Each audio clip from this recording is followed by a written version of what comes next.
Baik, kita mulai. Bismillahirrahmanirrahim. Alhamdulillah wassalatu wassalamu ala Rasulillah wa ala alihi wa sahbihi wa mawalah wa la hawla wa la quwata illa billahi wa ba'du. Taib, kita lanjutkan kajian kita, masih membahas kitab Qawaidul Arba'. Dan minggu lalu kita sudah membahas kaidah yang pertama dari kitab Qawaidul Arba'. Dan kita masuk pada kaidah yang kedua. Perhatikan bukunya. Qala al-muallifu rahimahullahu ta'ala, al-qaidatu ats-tsaniyatu annahum yaquluna ma da'awnahum wa tawajjahna ilaihim illa li talabil qurbati wasyafa'ati. Adapun kaidah yang kedua, sesungguhnya mereka mengatakan, ma da'awnahum, kami tidak berdoa kepada mereka, wa tawajjahna ilaihim, dan kami tidak mengarahkan wajah-wajah kami kepada mereka, illa kecuali li talabil qurbati, kecuali hanya mencari al-qurbah, kedekatan kepada Allah, wasyafa'ati, dan syafaat. Fadalilul qurbati qauluhu ta'ala, adapun dalil adanya qurbah, kedekatan kepada Allah, firman Allah azza wa jalla, walladzina ittakhadhu min dunillahi awliya ma na'buduhum illa liyuqarribuna ilallahi zulfa. Dan orang-orang yang mengambil sesembahan selain daripada Allah dari para wali-wali, mereka mengatakan, ma na'buduhum, kami tidak menyembah mereka, illa kecuali liyuqarribuna, supaya mereka itu mendekatkan kami, ilallahi, kepada Allah, zulfa, sedekat mungkin. Wa dalilu syafa'ati, adapun dalil syafaat, qauluhu ta'ala, firman Allah azza wa jalla, wa ya'buduna min dunillahi ma la yadhurruhum wa la yanfa'uhum wa yaquluna haula syufa'auna indallah. Dan mereka menyembah selain daripada Allah yang tidak mendatangkan madarat kepada mereka dan juga manfaat, dan mereka mengatakan mereka itulah para pemberi syafaat kepada kami di sisi Allah Subhanahu wa ta'ala. Kemudian kata Syekh, wasyafa'atu syafa'atan, dan syafaat itu ada dua. Syafa'atun manfiyatun, syafaat yang ditiadakan, wasyafa'atun muthbitatun, dan syafaat yang ditetapkan.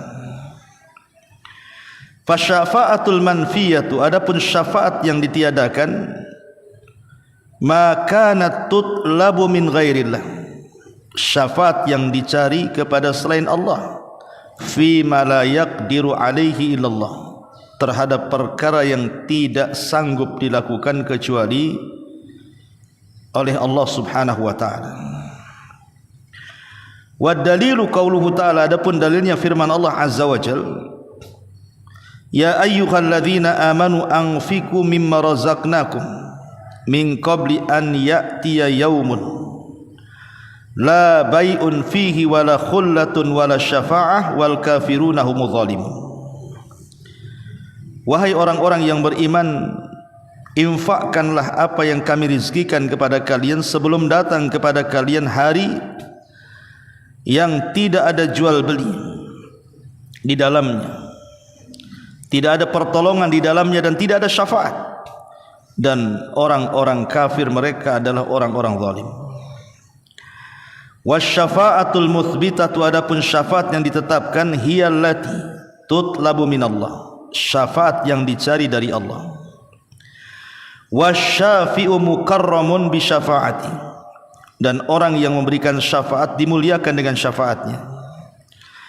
Wal masyfu'u lahu man radiyallahu qawlahu wa amalahu ba'dal idzni, dan orang yang diberikan syafaat, orang yang mendapatkan redha ucapan amalnya setelah mendapatkan izin Allah. Kama qala ta'ala, man dzalladzi yashfa'u indahu illa bi'idzni, siapakah yang memberikan syafaat di sisinya kecuali setelah ada izin dari Allah Subhanahu wa taala. Al-Baqarah 255. Taib. Di sini Syekh Muhammad ibn Abdul Wahhab rahimahullahu taala,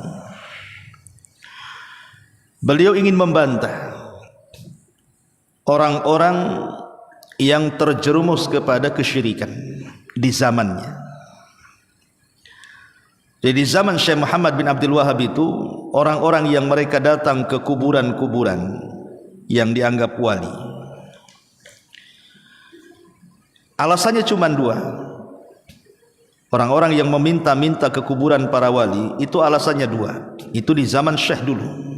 Dan alasan ini juga sama dengan di zaman sekarang kalau kita tanya kepada mereka yang meminta-minta di kuburan itu.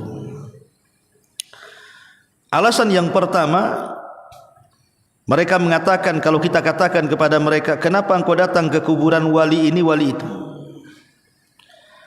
Pasti mereka mengatakan, karena kami ingin mendekatkan diri kepada Allah, atau dengan bahasa Arab disebut al-qurbah. Kami tidak menyembah kuburan, tapi kami ingin mendekatkan kepada Allah lewat kuburan, lewat orang-orang yang dalam kubur itu, yang disebut para wali, orang-orang saleh itu. Kalau itu alasan kalian, bahwa meminta-minta berdoa di kuburan itu karena ingin mendekatkan kepada Allah lewat wali-wali yang dikubur itu, apa bedanya alasan kalian dengan alasan orang-orang musyrik di zaman Nabi? Dalilnya adalah firman Allah Subhanahu wa taala di sini, walladzina takhadhu min dunillahi awliya ma na'buduhum illa liyuqarribuna ilallahi zulfa. Orang-orang yang mereka mengambil sesembahan selain daripada Allah, orang-orang jahiliyah, orang-orang kafir Quraisy itu, yang mereka menyembah Lata, Uzza, Manat, Hubal, Saif, Nailah dan yang lainnya. Apabila dikatakan kepada mereka, kenapa kalian sembah Lata, Uzza, Manat? Kenapa kalian sembah itu? Maka mereka akan mengatakan, kami jadikan mereka wasilah mendekatkan kami kepada Allah. Nah, apa bedanya alasan kalian dengan mereka? Mereka orang-orang musyrik pun alasannya sama. Kami menyembah Lata, Uzza, Manat, Hubal, Saif, Nailah, Wud, Ya'uq, Yaghus, Ya, Nasr dan sesembahan yang lainnya. Kami loh tidak menyembah patung-patung itu, tapi kami menjadikan patung-patung itu wasilah untuk mendekatkan kami dengan Allah. Lah, alasan ini pun kalian pakai hari ini. Kata Syekh, di zaman dia mengatakan, ketika menegur orang-orang yang datang dan menuhankan kuburan itu, kemudian meminta-minta di kuburan, kenapa kalian ke kuburan? Kenapa kalian sembah di kuburan? Kenapa kalian berdoa di kuburan? Alasan mereka mengatakan, kami loh tidak nyembah kuburan. Kami hanya menjadikan kuburan wali-wali ini untuk mendekatkan kami kepada Allah sedekat mungkin. Maka seolah-olah Syekh mengatakan, lalu apa bedanya alasan kalian dengan mereka? Ini pertama. Yang kedua, alasan mereka adalah syafaat, bahwa kami datang ke kuburan orang-orang saleh itu karena mereka orang-orang yang dikubur itu akan memberikan syafaat, akan memberikan pertolongan kepada Allah Subhanahu wa taala lewat mereka. Kalau itu alasannya, kata Syekh, maka apa bedanya dengan perkataan orang-orang musyrik di zaman Nabi? Mereka pun sama alasannya seperti itu. Sebagaimana Allah Subhanahu wa taala berfirman dalam surah Yunus di sini ayat 18, wa ya'buduna min dunillah. orang-orang yang menyembah dari selain Allah itu, ma la yadurruhum, yang tidak mendatangkan manfaat kepada mereka, wala yanfa'uhum, tidak mencegah madarat kepada mereka, wala yanfa'uhum, dan tidak mendatangkan manfaat kepada mereka. Wa yaqulun, mereka mengatakan, haula'i syufa'auna indallah, mereka itu sesembahan selain daripada Allah itu, mereka adalah pemberi syafaat untuk kami di sisi Allah. Lalu apa bedanya? Ya. Orang-orang musyrik alasannya seperti itu, kalian juga alasannya sama. Orang-orang yang berdoa di kuburan wali-wali itu, mereka mengatakan karena wali-wali itu kelak akan memberikan syafaat pertolongan untuk kami di hadapan Allah. Lah orang musyrik juga ngomong begitu, sama. Mereka Lata, Uzza, Manat, Khubal dan berhala-berhala selain daripada Allah itu, mereka akan menjadi penolong kami di sisi Allah. Lalu apa bedanya 11-12 saja ucapan kalian dengan mereka? Makanya kemudian Asy-Syaikh mengatakan wasyafa'atu syafa'atan. Syafaat itu ada dua.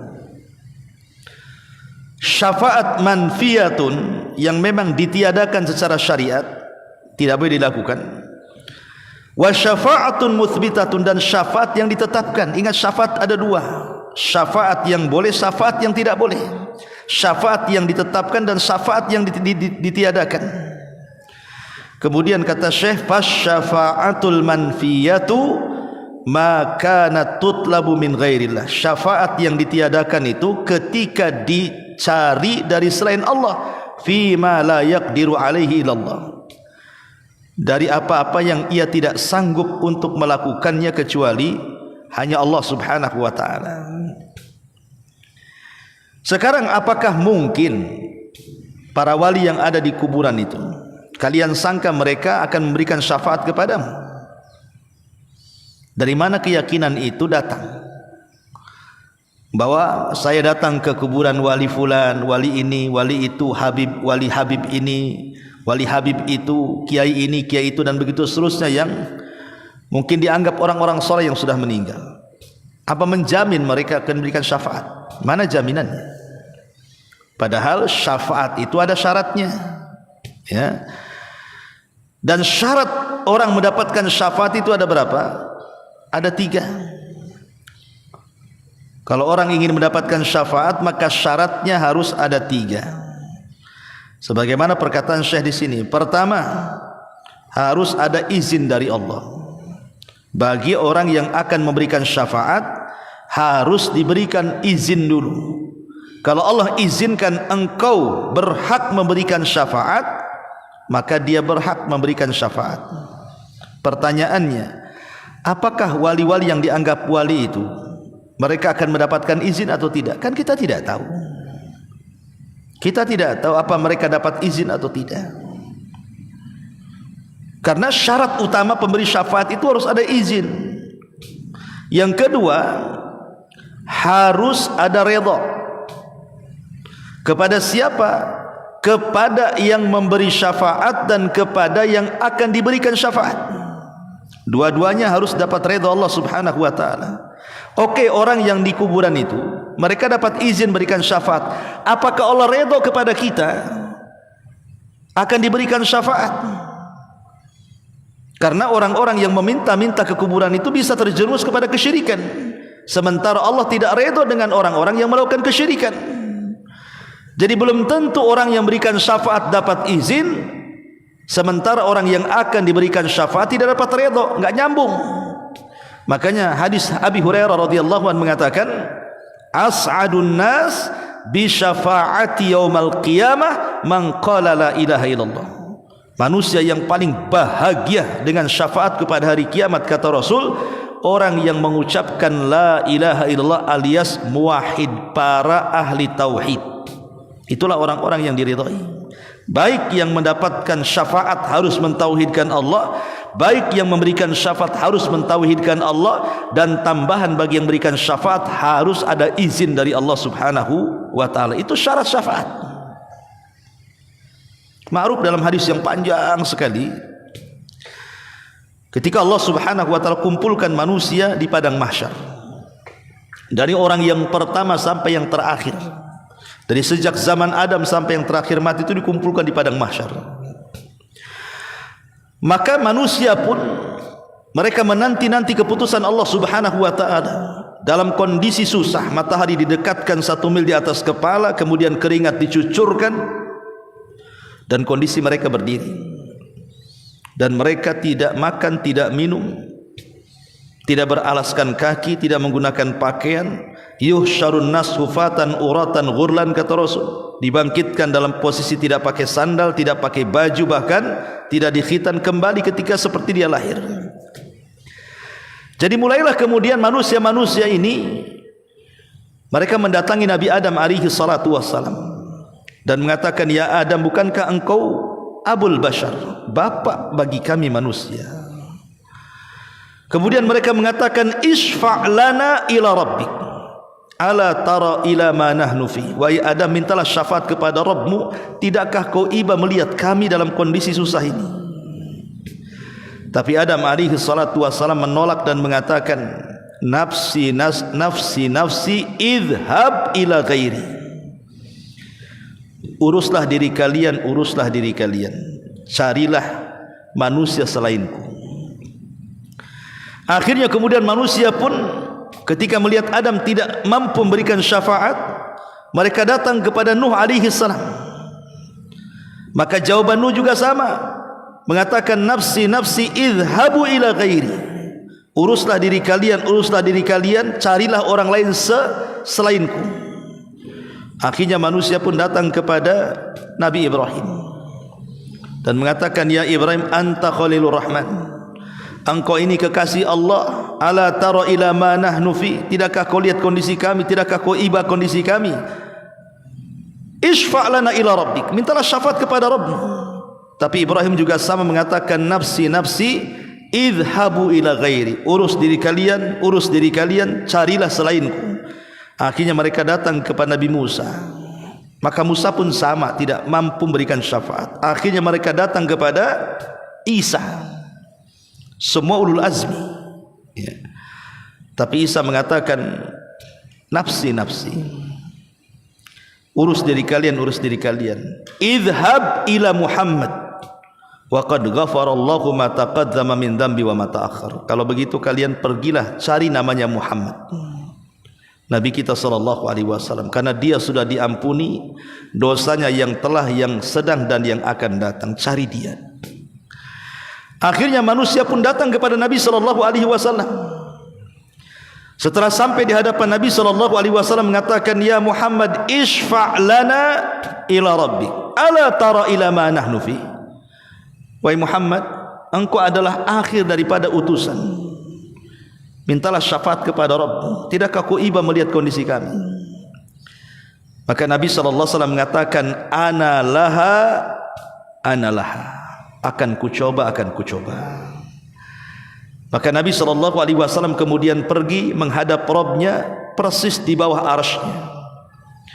Kemudian Rasul sujud di situ dengan sujud yang lama sekali, kemudian diilhamkan oleh Allah dengan pujian-pujian kepada Allah Subhanahu wa taala. Setelah lama sujud, maka Allah Subhanahu wa taala kemudian berdialog dengan Rasul di situ. Allah mengatakan, ya Muhammad, irfa' ra'sak. Wahai Muhammad, angkat kepalamu. Qul tusma, isfa' tushaffa. Katakan kau didengar, mintalah syafaat, aku akan beri kau syafaat. Di sini dalil tentang izin dari Allah kepada yang akan memberikan syafaat. Rasul tidak bisa memberikan syafaat. Rasul itu manusia sama dengan kita, tidak bisa memberikan syafaat kalau bukan karena izin dari Allah. Lihat, Adam tidak sanggup berikan syafaat, Nuh tidak sanggup berikan syafaat, Ibrahim juga tidak sanggup, Musa, Isa juga tidak sanggup. Mereka para nabi terbaik. Semua manusia tidak sanggup berikan syafaat kecuali dengan aja izin. Sampai Rasul pun tidak bisa memberikan syafaat kecuali setelah ada izin dari Allah. Isfa' tushaffa. Ya, mintalah syafaat, aku akan beri kau syafaat. Itu dalil tentang izin. Bahwa pemberi syafaat itu tidak mungkin memberikan syafaat kecuali dengan izin dari Allah Subhanahu wa taala. Macam mana kemudian wali-wali yang ada di kubur itu? Kalau Nabi sallallahu alaihi wasallam saja tidak sanggup berikan syafaat kecuali dengan izin Allah Subhanahu wa taala, macam mana di bawahnya para nabi? Lebih tidak bisa lagi memberikan syafaat kecuali dengan izin dari Allah Subhanahu wa taala. Dari mana kita tahu mereka dapat izin? Seolah-olah kita mendahului Allah Subhanahu wa taala, kemudian kita katakan haula syufa'auna indallah, mereka adalah pemberi syafaat dan pertolongan kepada kami di sisi Allah. Dari mana tahunya mereka akan berikan syafaat? Makanya Syekh di sini membantah bahwa alasan yang kalian kemukakan bahwa ketika kalian melakukan kesyirikan di kuburan, meminta-minta kepada penghuni kubur dengan alasan dua, karena dalam rangka mendekatkan diri kepada dan mengatakan mereka para pemberi syafaat, dua alasan ini adalah dua alasan yang pernah dikatakan orang-orang musyrik di zaman Rasul. Maka tidak benar kalau minta sesuatu minta langsung kepada Allah, tidak perlu ada perantara. Kata Nabi SAW, idza sa'alta fas'alillah wa idza sta'anta fasta'in billah. Kalau minta langsung kepada Allah, kalau minta pertolongan minta langsung pertolongan kepada Allah, tidak perlu lewat orang-orang yang sudah meninggal. Kepada orang yang masih hidup saja, dalam bab tawasul kita minta doa kepada orang saleh, ini pun jadi perselisihan ulama tentang apakah boleh ataukah sunnah. Tapi pendapat yang kuat tidak sampai kepada sunnah, hanya boleh-boleh saja. Dan sebaiknya berdoa itu tanpa perantara, langsung aja kita katakan ya Rabb, Allahumma, minta langsung kepada Allah, tidak perlu lewat perantara ini dan itu. Itu lebih baik, karena bagaimanapun Allah yang mengatakan idza sa'alaka ibadi anni fa inni qarib. Apabila hamba-hambaku bertanya soal aku, katakan aku dekat. Ujibu da'watad da'i idadaan, aku yang mengabulkan setiap doa orang yang berdoa kepadaku. Artinya tanpa harus ada perantara, langsung kepada Allah. Apa masalahnya?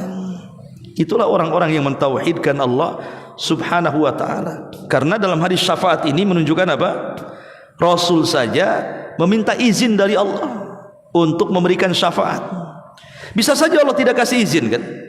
Tapi karena Allah Subhanahu wa ta'ala memberikan izin, makanya Rasul berhak memberikan syafaat.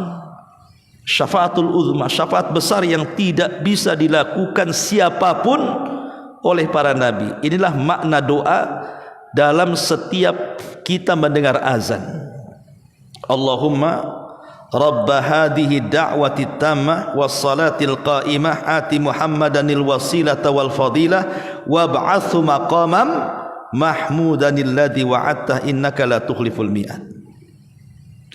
Kata Nabi SAW, kalau mendengar azan baca doa ini, karena doa ini adalah doa tentang salawat kepada Rasul supaya Rasul mendapatkan syafaat di hadapan Allah. Ati Muhammadanil wasilah, berikan kepada Muhammad itu wasilah dan fadilah, dua-duanya syafaat. Dan juga maqam mahmudah, tempat yang indah. Maksudnya ketika para nabi tidak sanggup berikan syafaat, dialah satu-satunya yang diberikan izin oleh Allah memberikan syafaatul uzma. Makanya di sini mu'alif rahimahullahu taala mengatakan wasyafaatul muthbitatu hiya allati tutlabu minallah, dan syafaat yang ditetapkan adalah syafaat yang langsung dicari dari Allah, bukan lewat perantara. Wasyafi'u mukarramun bisyafa'ah, dan orang yang berikan syafaat itu mereka dimuliakan dengan syafaatnya. Wal masyfu'u lahu man radiyallahu qaulahu wa amalahu, dan orang yang akan diberikan syafaat adalah orang yang Allah redhoi kata-katanya, amal-amalnya, ba'dal izni, itu pun setelah adanya izin dari Allah. Jadi kalau seandainya okelah orang yang memberikan syafaat Rasulullah, orangnya baik, mulia karena seorang nabi dan rasul. Tapi orang yang akan diberikan syafaat itu orang musyrik, penyembah berhala. Apa mungkin dapat syafaat? Tidak mungkin. Orang yang akan memberikan syafaat sudah dapat izin, tapi belum tentu orang yang diberi syafaat dapat redha. Lah keredhaan itu harus dicari. Lah salah satunya adalah dengan mentauhidkan Allah Subhanahu wa taala. Karena hadis Abu Hurairah tegas tadi mengatakan as'adun nas bi syafaati yaumal qiyamah man qala la ilaha illallah. Orang yang paling bahagia dengan syafaat kepada hari kiamat adalah orang yang mengucapkan kalimat tauhid la ilaha illallah. Inilah Syekh Muhammad dalam kaidah yang kedua hendak membantah orang-orang yang melakukan kesyirikan di zamannya dan juga di zaman sekarang. Wallahu alam, ya sedikit-sedikit saja. Ya saya juga terus harapkan kepada antum untuk menghafal kaidah ini dan menyetornya kepada ustaz yang mengajar antum di pagi. Subhanallah bihamdika asyhadu an la ilaha illa anta astaghfiruka wa atubu ilaik. Allahu ta'ala alam. Assalamualaikum warahmatullahi wabarakatuh.